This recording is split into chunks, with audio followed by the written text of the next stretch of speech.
We turn now to President Zelensky. Thank you very much, Mr. President Biden. Thank you for this summit, for another step in consolidating the world in defense of freedom. Dear colleagues, now is a decisive time, and it is our joint responsibility. What exactly will determine this time? Will we pass on to our children and grandchildren the values of freedom that we have ourselves, or will they have to fight for democracy from scratch? Modern generations of many democratic countries do not know from their life experience that freedom cannot be taken for granted. Most people can only learn about this from history textbooks, from the stories of wars of independence that took place generations ago and battles of freedom won by others. But the experience of the enemies of freedom is always fresh. They don't refer to textbooks. They know how to break democracy and destroy life. It is enough for them to have their slightest feeling that they can go unpunished, and then evil acts. This is where the threat to our values comes from. This is why democracy is in danger. Ukraine knows what it is to fight for democracy right now, and let our experience of preserving freedom during total war help protect the free world, each of your peoples. When you see Ukrainian cities burned by Russian aggression, and when you see brave Ukrainian soldiers that stop the movement of the aggression through our land, notice what you are actually seeing. This is deciding the fate of not only Ukraine, this is deciding the fate of everyone who is used to living freely. Russian propagandists and accomplices like that. Allegedly, the West is fighting against Russia on the territory of Ukraine. It's worth understanding what is really going on. It is Ukraine that tyrannical Russia is able to reach with its bloody hands, with missiles and artillery, bombs and tanks.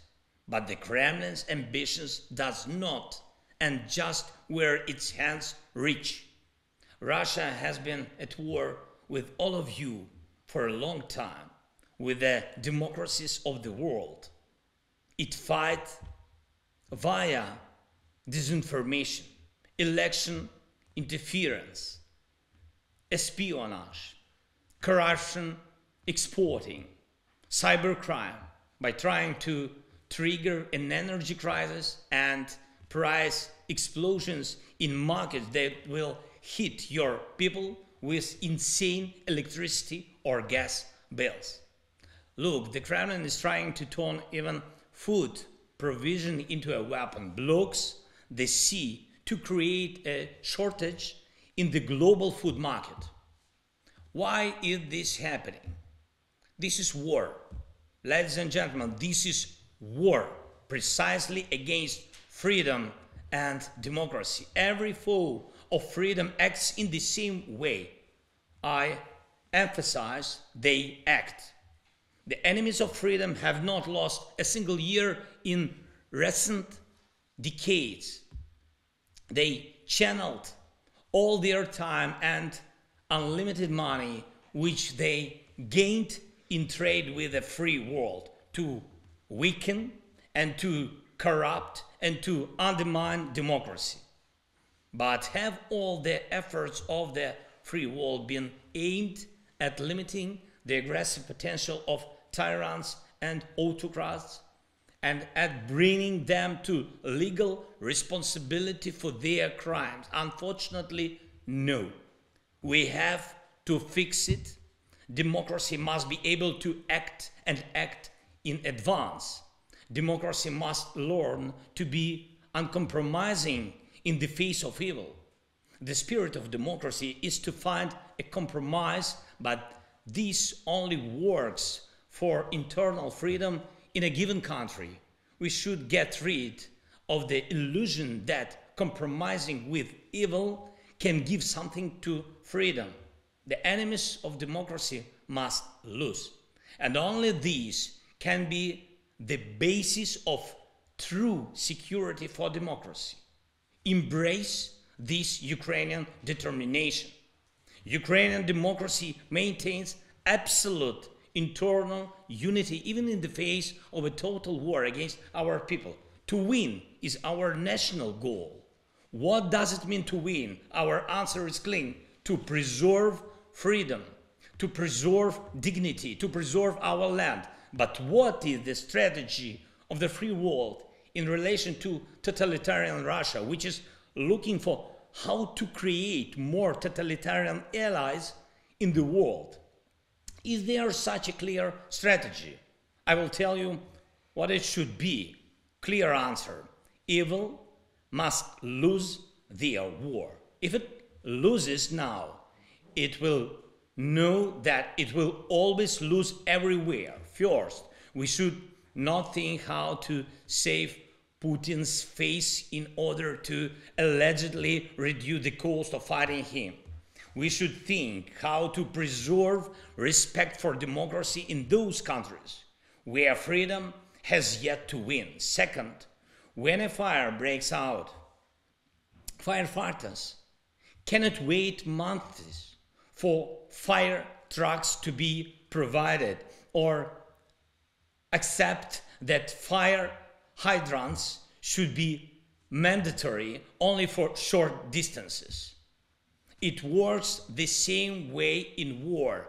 The more restrictions on the defenders, the more casualties and destruction, because the flames of aggression now know bounds. That is why the defense of democracy must have all the weapons that will reliably guarantee the defeat of the aggressor. Third, Russians must contribute to protecting the world from their Kremlin, whose impunity they have tolerated. It is necessary to look for, freeze, and direct for recovery not only individual assets of the aggressor state and individual related parties, but all assets of Russia and Russian wealthy who have traded silence for increasing their wealth. They must have a motive to act in defense of freedom and to bring an end to this aggression and the Kremlin's terrorist rule. Dear colleagues, war makes things crystal clear.